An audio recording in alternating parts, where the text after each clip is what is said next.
नमस्कार, मैं हूं अजय लोहान और आप देख रहे हैं बिंदास रहना।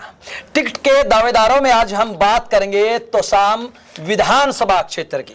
तोसाम विधानसभा की बहुत सारी खास बातें हैं। सबसे पहले हम आपको वही बता दें कि 2 बार को छोड़कर बंसीलाल परिवार के पास ही तोसाम विधानसभा रहा है। यहां एक बार तो बंसीलाल और देवीलाल भी आमने सामने हो गए थे। 2 बार बंसीलाल परिवार हारा और दोनों ही बार धर्मवीर ने हराया था। गैर जाट प्रत्याशी कभी भी तोसाम विधानसभा से चुनाव नहीं जीत पाया है। वहीं अगर हम 2019 के चुनाव परिणाम की बात करें तो कांग्रेस पार्टी की तरफ से किरण चौधरी को 72,699 वोट मिले थे। 18,059 वोटों से उनकी जीत हुई थी। वहीं बीजेपी की तरफ से शशि रंजन परमार चुनाव लड़ रहे थे। 54,640 वोट उनको मिले थे। जेजेपी के सीताराम को 7,522 वोट मिले थे। बीएसपी के नरेंद्र लारा को 4,513 वोट मिले थे और इनेलो के कमला रानी को 2,094 वोट मिले थे। वहीं अगर हम बात करें तोसाम विधानसभा के अंदर कुल वोटों की तो करीब 2,21,000 की आबादी इस विधानसभा क्षेत्र के अंतर्गत आती है। और अगर हम 2024 के लोकसभा चुनाव की बात करें तो 8,063 वोटों से तोसाम विधानसभा से बीजेपी के धर्मवीर सिंह ने जीत हासिल की थी। वहीं अगर हम जातीय समीकरणों की बात करें तो जातीय समीकरण जो है वो अनुसूचित जाति के जो मतदाता वो करीब 30,000 हैं, ग्रामीण मतदाता करीब 1,80,000 है और शहरी मतदाता 10,800 के करीब शहरी मतदाता है। और वहीं अब चर्चा को आगे बढ़ाते हैं और चर्चा में हिस्सा लेने के लिए हमारे साथ पॉलिटिकल एक्सपर्ट प्रदीप कुमार जी मौजूद है। प्रदीप जी, स्वागत है आपका बिंदास हरियाणा में। धन्यवाद अजय जी। प्रदीप जी, अगर हम तोसाम विधानसभा क्षेत्र की बात करें तो क्या लगता है तोसाम विधानसभा क्षेत्र किस प्रकार का रहा है और क्या कुछ यहाँ पे खास बातें रही है? देखिए अजय जी, तोसाम विधानसभा क्षेत्र भी शुरू से ही चौधरी बंसीलाल जी के प्रभाव का क्षेत्र रहा है जी। और 2 बार जो चुनाव में धर्मवीर सिंह जी को जीत मिली, जिसमें से एक बार 1987 में जब धर्मवीर जी ने चौधरी बंसीलाल जी को चुनाव में हराया था तो उस चुनाव को न्यायालय द्वारा अवैध घोषित कर दिया गया था जी। तो इस नाते हम कह सकते हैं कि एक बार ही धर्मवीर जी ने वहां से वैध तरीके से चुनाव जीता, जिसमें सुरेंद्र सिंह जी वहां से चुनाव हारे थे और धर्मवीर जी ने चुनाव में जीत हासिल की थी। इसके अतिरिक्त वहां से हमेशा से ही चौधरी बंसीलाल जी, सुरेंद्र सिंह जी या अब वर्तमान में किरण चौधरी जी वहां से चुनाव जीतती रही हैं और चौधरी बंसीलाल जी का परिवार ही वहां से हमेशा उसका वर्चस्व रहा है जी, वर्चस्व रहा है। लेकिन अब की बार अगर हम बात करें, जैसा कि हमने आदमपुर विधानसभा क्षेत्र का जो टिकट के दावेदारों का कार्यक्रम किया था उसमें हमने चर्चा की थी कि जहां पे कुलदीप बिश्नोई का परिवार रहा है या फिर ये कहें कि भजनलाल का जहां पे परिवार रहा है वहां पे कोई और राजनेता उभर के नहीं आ पाया। इसी प्रकार अगर हम बंसीलाल के परिवार की बात करें तो जहां पे ये होते हैं, जिस पार्टी में होते हैं, वहां पे कोई और बड़ा नेता उभर के नहीं आया। तो अब इन्होंने कांग्रेस पार्टी को छोड़कर किरण चौधरी की बात करें, सुरती चौधरी की बात करें तो उन्होंने कांग्रेस पार्टी को छोड़कर अब बीजेपी का दामन थाम लिया है। देखिए अजय जी, बिल्कुल आपने सही कहा है कि जहाँ भी कोई बड़ा पेड़ होता है तो वहाँ छोटा पेड़ नहीं उग पाता है, नहीं फल फूल पाता है। और ऐसे विधानसभा क्षेत्र, चाहे वो आदमपुर हो चाहे वो तोसाम हो, ऐसे विधानसभा क्षेत्रों में जो मतदाता है वो 2 ही तरीकों में बंट जाता है, या तो किसी बड़े नेता के पक्ष में या उसके विपक्ष में मतदाता का विभाजन हो जाता है। और इस नाते से यही स्थिति तोसाम में भी है कि या तो वहाँ पे चौधरी बंसीलाल जी के परिवार के पक्ष के लोग हैं या वहाँ पे विपक्ष के लोग हैं। तो इसलिए मैं समझता हूँ कि वहाँ पे निश्चित तौर पे चौधरी बंसीलाल जी का परिवार ही हमेशा से प्रभावशाली रहा है जी। तो क्या लगता है जिस प्रकार से 5 सीटें कांग्रेस पार्टी ने जीती हैं तो उसके बाद कहीं ना कहीं माहौल जो है वो कांग्रेस पार्टी के पक्ष में इस विधानसभा चुनाव में भी हल्का फुल्का रह सकता है?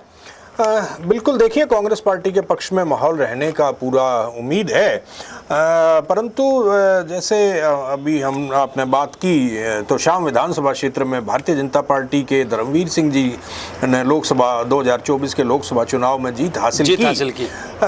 परंतु उसमें गाहे बगाहे श्रीमती किरण चौधरी के ऊपर भी आरोप लगते रहे हैं कि उन्होंने धर्मवीर जी की मदद की।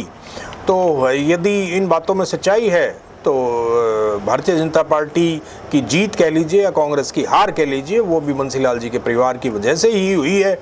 तो मैं समझता हूं कि बंसीलाल जी के परिवार का वर्चस्व वहां पे, यदि उन बातों में सच्चाई है तो इसका मतलब उनका वर्चस्व कायम है। आइए अब बात करते हैं टिकट के दावेदारों की, जिस लम्हे का बेसब्री से इंतजार कर रहे हैं उसी पॉइंट पे आते हैं। अब हम बात करते हैं, आज हम आपको बताएंगे कि बीजेपी, जेजेपी, इनेलो और कांग्रेस पार्टी की तरफ से कौन से वो नेता हैं, कौन से वो चेहरे हैं जो टिकट के दावेदारों में शामिल है, जो अपने दावेदारी पेश कर रहे हैं। तो सबसे पहले हम बात करेंगे बीजेपी की तरफ से, क्योंकि किरण चौधरी कांग्रेस पार्टी को छोड़ के बीजेपी पार्टी में चली गई है, उन्होंने बीजेपी के कमल का दामन थाम लिया है। तो ऐसे में पूर्व मंत्री रही हैं, वर्तमान में विधायक भी हैं, उनका नाम सबसे ऊपर आता है। बिल्कुल, निश्चित तौर पे देखिए अजय जी, वो अभी कांग्रेस पार्टी को छोड़ करके और भारतीय जनता पार्टी में शामिल हुई हैं जी, और निश्चित तौर पे वो टिकट की प्रमुख दावेदार तो वो रहेंगी। हाँ, इस बात में अभी भारतीय जनता पार्टी श्रीमती किरण चौधरी को उम्मीदवार बनाती है या उनकी बेटी श्रुति चौधरी जी को उम्मीदवार बनाती है, इस बात पे अभी संशय है। परंतु निश्चित तौर पे किरण चौधरी या श्रुति चौधरी भारतीय जनता पार्टी की उम्मीदवार होंगी, जैसा कि दिखाई पड़ता है। और वही सबसे भारतीय जनता पार्टी के पास उनसे सक्षम उम्मीदवार भी शायद कोई ना हो जी। लेकिन अगर हम टिकट के दावेदारों की बात करें तो टिकट के दावेदारों में शशि रंजन परमार भी शामिल है, क्योंकि वो पहले बीजेपी से 2019 में चुनाव लड़ चुके हैं। तो ऐसे में शशि रंजन परमार का नाम भी टिकट के दावेदारों में लिया जा रहा है। बिल्कुल अजय जी, शशि परमार जी पहले भी विधायक रहे हैं, शिक्षण संस्थाएं चलाते हैं और पिछला चुनाव उन्होंने भारतीय जनता पार्टी की टिकट पे वहाँ से तो शाम से लड़ा था और उसके बाद से वो लगातार वहाँ पे सक्रिय हैं तो शाम विधानसभा क्षेत्र में, और अपनी दावेदारी वो अवश्य पेश करेंगे। वो अलग बात है कि पार्टी किस उम्मीदवार के ऊपर अपना भरोसा जताती है, परंतु शशि परमार जी भी अपना दावेदारी अवश्य पेश करेंगे जी। वहीं अगर हम टिकट के दावेदारों की बात करें तो अनिल शर्मा का नाम भी प्रमुखता से लिया जा रहा है। माइनिंग का काम करते हैं और खास बात यह है कि हरियाणा के मुख्यमंत्री नायब सिंह सैनी के करीबी हैं। देखिए अजय जी, जहाँ तक आपने अनिल शर्मा जी की बात की है जी, अनिल शर्मा जी माइनिंग का काम करते हैं, उनका हरियाणा में और हरियाणा से बाहर भी काफ़ी बड़ा काम है और काफ़ी पैसे वाले व्यक्ति हैं। उस नाते से राजनेताओं के साथ उनके बड़े अच्छे संबंध हैं, परंतु वो टिकट की दावेदारी अपनी पेश करेंगे, लेकिन उनके लिए दिक्कत की बात यह है कि वो स्वयं उस विधानसभा क्षेत्र के निवासी नहीं है। वो उनका जो पैतृक गांव है वो हांसी विधानसभा क्षेत्र में पड़ता है जी। तो मैं समझता हूं कि उनकी दावेदारी इस नाते से कहीं ना कहीं कमजोर पड़ती है, परंतु क्योंकि उनका कार्य क्षेत्र माइनिंग के काम की वजह से लंबे समय से वहां है जी, तो वो दावेदारी जरूर पेश करेंगे। और क्योंकि धनबल के मामले में वो काफ़ी बड़े व्यक्ति हैं, तो निश्चित तौर पे वो अपनी अच्छे उम्मीदवार हो सकते हैं। वहीं अगर हम टिकट के दावेदारों की बात करें, बीजेपी में ही अनीता मलिक का नाम भी सामने आ रहे हैं।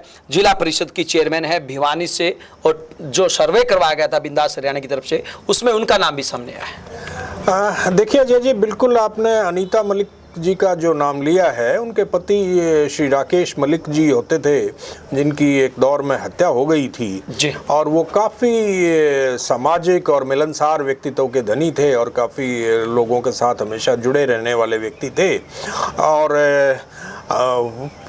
वो चौधरी बंसीलाल के परिवार के लिए एक लगातार उन्होंने चुनौती पैदा की, और आज भी यदि श्रीमती अनीता मलिक, यदि श्रीमती किरण चौधरी कांग्रेस पार्टी में होती तो श्रीमती अनीता मलिक उनके लिए भारतीय जनता पार्टी में होते हुए काफ़ी बड़ी चुनौती खड़ी कर सकती थी।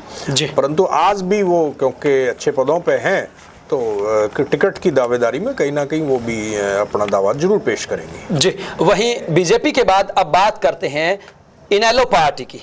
इनेलो पार्टी के टिकट के दावेदारों की अगर हम बात करें तो पूर्व प्रत्याशी कमला रानी का नाम सामने आ रहा है। देखिए अजय जी, यूं तो कमला जी पहला चुनाव लड़ चुकी हैं पहले, परंतु कोई ज़्यादा विशेष प्रदर्शन उनका अच्छा नहीं रहा जी। और वैसे भी आज के जो हरियाणा प्रदेश का जो राजनीतिक माहौल है उसमें इंडियन नेशनल लोकदल के लिए कोई ज़्यादा सा बड़ा कोई प्रभाव नहीं बचा है। लेकिन फिर भी कमला जी क्योंकि चुनाव लड़ चुकी हैं वहाँ से, इस नाते से उनको उस एरिया का, उस इलाके के बारे में पूरा ज्ञान है और क्योंकि वो लोगों के साथ सुख दुख में शरीक रहते हैं तो वो भी अपनी दावेदारी उनकी मजबूत बनती है। जी, वहीं अगर हम अगले नाम की बात करें तो अशोक ढाणीमाऊ हैं, कोऑपरेटिव बैंक के चेयरमैन है और साथ ही साथ अनिल पंघाल बागनवाला, उनका भी टिकट के दावेदारों में नाम शामिल है। देखिए अशोक जी काफ़ी लंबे समय से इंडियन नेशनल लोकदल से जुड़े रहे हैं और विभिन्न पदों पे भी वो इंडियन नेशनल लोकदल में रहे हैं, बैंक के चेयरमैन भी रहे हैं कोऑपरेटिव बैंक के, और वो एक जानी मानी शख्सियत उस इलाके की हैं। तो मैं समझता हूँ कि और इसके अतिरिक्त जो बागनवाला से अनिल पंघाल जी हैं वो भी इंडियन नेशनल लोकदल के कार्यकर्ता रहे हैं, तो निश्चित तौर पे ये अपनी दावेदारी उनकी जरूर बनेगी। जी, वहीं इनेलो के बाद हम बात करते हैं जेजेपी के टिकट के दावेदारों की, तो उसमें जोगिंदर बागनवाला है जो कि जेजेपी के जिला प्रधान हैं। देखिए बिल्कुल जोगिंदर जी ही वहाँ से उम्मीद ये की जा रही है कि वो ही वहाँ से उम्मीदवार होंगे, क्योंकि जननायक जनता पार्टी के जिला अध्यक्ष भी हैं और अजय सिंह चौटाला जी के पुराने साथियों में से रहे हैं जी, तो निश्चित तौर पर उनकी दावेदारी बनती है, वो उम्मीदवार हो सकते हैं जी। वहीं उनके अलावा अगर हम बात करें ऋषिपाल फोगाट की और रविंदर पटौदी की, ये भी टिकट के दावेदारों में शामिल है। देखिए ये दोनों लोग भी, क्योंकि वैसे तो जननायक जनता पार्टी का भी हरियाणा में वर्तमान में कोई ज़्यादा सा राजनीतिक तौर पे मजबूती नहीं है, लेकिन फिर भी दोनों लोग उनमें से भी पार्टी किसी के ऊपर अपना दाव खेल सकती है जी। वहीं अगर हम बात करें शीना पायल और राजेश भारद्वाज की, जो कि पत्थरवाली से सरपंच हल्का अध्यक्ष भी हैं, उनका भी नाम यहाँ पे टिकट के दावेदारों में शामिल है।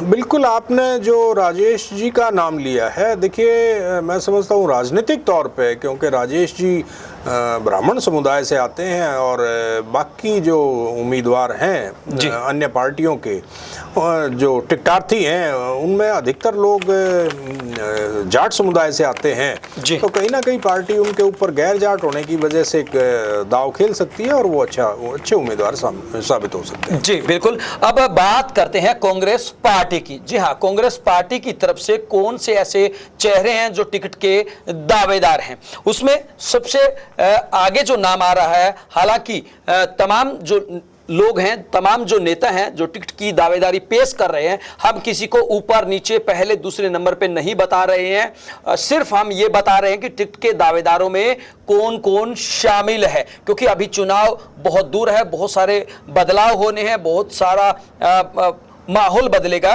तो लेकिन उसके बावजूद भी अभी जो बिंदास हरियाणा की तरफ से सर्वे करवाया गया और उस सर्वे में जिन लोगों के नाम टिकट के दावेदारों में शामिल है उनमें अनिरुद्ध चौधरी का, जी हाँ, चौधरी बंसीलाल के पोत्र हैं और रणवीर सिंह महेंद्रा के बेटे हैं। अनिरुद्ध चौधरी के कांग्रेस पार्टी की तरफ से तोसाम विधानसभा क्षेत्र से चुनाव लड़ने की जब से चर्चाएं आई है तब से वहां का राजनीतिक सियासी पारा गर्मा गया है। जी प्रदीप जी। देखिए अजय जी, आपने बिल्कुल सही कहा है कि पिछले जो 2024 के लोकसभा चुनाव के बाद से कांग्रेस ने जब से 10 में से 5 सीटें जीती हैं, उसके बाद से हरियाणा में कांग्रेस का जो ग्राफ है वो काफ़ी ऊंचा है, कांग्रेस कार्यकर्ताओं में काफ़ी उत्साह है। उस नाते से कांग्रेस के पार्टी के अंदर टिकटार्थियों की भी संख्या बढ़ी है। और जहाँ तक आपने कहा अनिरुद्ध चौधरी जी की, देखिए अनिरुद्ध चौधरी जी चौधरी बंसीलाल जी के बड़े बेटे रणबीर धर्मवीर सिंह महेंद्रा जी के बेटे हैं जी। और काफ़ी स्वच्छ छवि के और मिलनसार युवा हैं। यद्यपि उनके पिताजी एक बार विधायक भी, जिस वक्त मुंडाल विधानसभा क्षेत्र होता था वहाँ से विधायक रहे हैं, परंतु बाद में वो बारडा विधानसभा से चुनाव लड़ा और जिसमें वो उनको हार का सामना करना पड़ा। जी। अनिरुद्ध जी भी क्रिकेट की राजनीति करते रहे हैं, खेल जगत में सक्रिय रहे हैं, लेकिन पिछले काफ़ी समय से वो तोशाम विधानसभा क्षेत्र में भी उन्होंने अपनी सक्रियता बढ़ाई और अब श्रीमती किरण चौधरी जी के पार्टी छोड़कर जाने के बाद अनिरुद्ध जी ने वहाँ पे अपनी सक्रियता काफ़ी बढ़ाई है और यदि पार्टी उनके ऊपर दाव खेलती है, उम्मीदवार बनाती है उनको, तो मैं समझता हूँ कि बंसीलाल जी की विरासत, राजनीतिक विरासत का जो दावा श्रीमती किरण चौधरी करती हैं, उस दावे में कहीं ना कहीं वो अपनी सेंध लगाने का उनका जरूर कोशिश रहेगी और वो बहुत अच्छे उम्मीदवार मैं समझता हूँ साबित हो सकते हैं। जी। प्रदीप जी, अगला नाम है राजबीर उर्फ लाला चौधरी, धर्मवीर सिंह के भाई हैं, उनका नाम टिकट के दावेदारों में शामिल है। देखिए अजय जी, बिल्कुल वहाँ पे संभावनाएं जताई जा रही हैं कि धर्मवीर सिंह जी के भाई राजबीर सिंह, जो लाला के नाम से जो जाने जाते हैं, वो उम्मीदवार वहाँ से हो सकते हैं। और देखिए सबसे बड़ी चीज़ ये है कि धर्मवीर सिंह जी का जो राजनीतिक कार्यक्रम है उस में धर्मवीर सिंह जी के साथ कंधे से कंधा मिलाकर के राजबीर ने हमेशा काम किया है, चाहे वो तोशाम की बात हो, चाहे वो बाद में बारडा में काम करने की बात हो। राजबीर जी का काफ़ी बड़ा योगदान उनको राजनीतिक तौर पर आगे बढ़ाने में रहा है। और देखिए अभी तक उन्होंने कांग्रेस पार्टी में शामिल नहीं हुए हैं औपचारिक तौर पे, तो इसलिए अभी उनको हम दावेदारों में शामिल करें या ना करें, ये तो संभावनाएं जताई जा रही हैं। परंतु लेकिन प्रदीप जी, ऐसा हम इसलिए बोल रहे हैं, जो बिंदास हरियाणा की तरफ से जो सर्वे करवाया गया, सर्वे में लोगों ने उनका नाम लिया कि कांग्रेस पार्टी के टिकट के दावेदारों में वो शामिल है। देखिए बिल्कुल, यदि वो कांग्रेस पार्टी के उम्मीदवार के तौर पे वहाँ से चुनाव लड़ते हैं तो उनको बिल्कुल फ़ायदा, कांग्रेस पार्टी के लिए भी वो एक बहुत मजबूत उम्मीदवार साबित होंगे और उनको वो मैं समझता हूँ कहीं ना कहीं चौधरी बंसीलाल जी की जो विरासत है उसमें कहीं ना कहीं वो धक्का मारने का प्रयत्न जरूर कर रहे हैं। जी। वहीं टिकट के दावेदारों में कमल प्रधान, जो कि पंघाल है, कमल प्रधान भी कहते हैं उनको, कमल पंघाल हैं, पूर्व सांसद जगबीर सिंह के पुत्र हैं और पूर्व प्रत्याशी भी रहे हैं। देखिए बिल्कुल कमल जी अच्छे उम्मीदवार हैं, पहले भी चुनाव लड़ा है, उनके पिताजी सांसद भी रहे हैं और सक्रिय जीवन में, सामाजिक जीवन में उनके पिताजी का बड़ा उस इलाके में काफ़ी मैं समझता हूँ कि बड़े मिलनसार और काफ़ी अच्छे व्यक्तित्व के धनी उनके पिताजी रहे और उनका जो विरासत का उनको फ़ायदा मिलेगा और वो स्वयं भी काफ़ी सक्रिय हैं और लोगों के बीच में रहने वाले व्यक्ति हैं और क्योंकि स्थानीय व्यक्ति हैं इस नाते से मैं समझता हूँ कि लोगों के बीच में रहते हैं जी। और क्योंकि जगबीर सिंह जी उनके पिताजी मैं समझता हूँ कि 1977 में जब वो 1975 में आपातकाल के दौरान जेल में रहे, जनता पार्टी में रहे और उसके बाद वो एक बार हरियाणा विकास पार्टी से सांसद रहे थे, तो मैं समझता हूँ उनकी जो संपर्कों का उनको फ़ायदा मिलेगा और निश्चित तौर पे कमल सिंह जी भी काफ़ी अच्छे, मैं समझता हूँ बहुत अच्छे उम्मीदवार साबित हो सकते हैं। जी। वहीं टिकट के दावेदारों में संजीत ख्यालिया, जो कि युद्धवीर सिंह ख्यालिया के बेटे हैं, वो भी शामिल है टिकट के दावेदारों में। देखिए अजय जी, संजीत ख्यालिया युवा हैं और उनके पिताजी श्री युद्धवीर सिंह ख्यालिया जी IAS अफसर रहे हैं और रिटायरमेंट के बाद वो एक बार पिछला लोकसभा चुनाव आम आदमी पार्टी से लड़ भी चुके हैं और युद्धवीर ख्यालिया जी ब्लड डोनेशन कैंप अधिकारी रहते हुए भी ब्लड डोनेशन कैंप वगैरह और इस तरीके के सामाजिक कार्यों में काफ़ी सक्रिय भूमिका निभाते रहे हैं और इसी इलाके में वो हिसार में भी उपायुक्त रहे, जींद में भी उपायुक्त रहे, तो उनका संपर्क भी है और उनका पैतृक गाँव भी तोशाम के साथ लगता हुआ है। तो संजीत ख्यालिया युवा हैं और परंतु उनका ये है कि अभी जो थोड़े कुछ समय से ही वो इस विधानसभा क्षेत्र में सक्रिय हुए हैं। तो कहीं ना कहीं उनको शायद इस चीज़ का खामियाजा उनको लिए हो सकता है, परंतु क्योंकि युवा व्यक्ति तो है तो शायद वो अगर पार्टी उनको उम्मीदवार बनाती है तो वो भी कुछ ना कुछ अच्छा कर सकते हैं। जी, वहीं प्रदीप जी, टिकट के दावेदारों में मनिंदर हैं, किसान आंदोलन में सक्रिय रहे हैं, और साथ ही साथ हसन कुमार सांगवान जो कि द्रोणाचार्य है, अवार्डी है, वो भी टिकट के दावेदार हैं। देखिए, मनिंदर जी किसान आंदोलन में किसानों के मुद्दे लगातार उठाते रहे हैं और किसान आंदोलन में सक्रिय भूमिका उन्होंने निभाई है जी। तो इस नाते से उनका किसानों में अच्छा संपर्क है। और आपने सांगवान जी की जो बात कही, खिलाड़ी हैं, और क्योंकि खिलाड़ियों का जो पिछले दिनों आंदोलन चला उसकी वजह से खिलाड़ियों के जो मुद्दे हैं वो आज के दिन फ्रंट फुट पे हैं, उस नाते से सांगवान जी भी अच्छे उम्मीदवार हो सकते हैं। जी, वहीं युद्धवीर सिंह पंघाल जो कि वाइस चेयरमैन है ब्लॉक समिति के, वो भी टिकट के दावेदारों में शामिल है। देखिए अजय जी, जहाँ तक आपने बात कही युद्धवीर सिंह सांगवान जी की, पिछले युद्धवीर सिंह पंघाल, हाँ, युद्धवीर सिंह पंघाल जी की आपने जो बात कही है, सक्रिय हैं, पार्टी के लिए काम करते रहे हैं जी, और उस नाते से लोगों के बीच में वो हमेशा रहते हैं। तो देखिए पार्टी उनको उनके ऊपर भरोसा कितना जताती है जी, आने वाला समय बताएगा। जी, वही टिकट के दावेदारों में जो अंतिम नाम है जितेंद्र भोलू है, गांव लेघा से ब्लॉक समिति के मेंबर रहे हैं और यूथ के प्रधान भी रहे हैं, वो भी टिकट के दावेदारों में शामिल है। देखिए अजय जी, बिल्कुल आपने कहा कि जितेंद्र जी युवा कांग्रेस के हैं, वहाँ पे यदि युवाओं को टिकट दी जाती है यूथ कोटे से, तो वहाँ पे अनिरुद्ध जी हैं, संजीत ख्यालिया हैं, जितेंद्र जी हैं, काफ़ी युवा चेहरे वहाँ पे हैं। और मैं समझता हूँ कि कहीं ना कहीं पार्टी वहाँ पे किसी ना किसी युवा चेहरे पे दाव खेल सकती है। और यदि ऐसा होता है तो एक आम कार्यकर्ता के नाते यदि उनको टिकट मिलती है तो मैं समझता हूँ आम जन उनके साथ अपने आप को जोड़ने में शायद सहूलियत समझेगा। जी, हमने आपको बताया कि बीजेपी की तरफ से जेजेपी, इनेलो व कांग्रेस की तरफ से कौन से वो चेहरे हैं जो इस 2024 के विधानसभा चुनाव में टिकट की दावेदारी कर रहे हैं। अंतिम सवाल लेते हैं, हमारे साथ पॉलिटिकल एक्सपर्ट प्रदीप कुमार जी बने हुए हैं।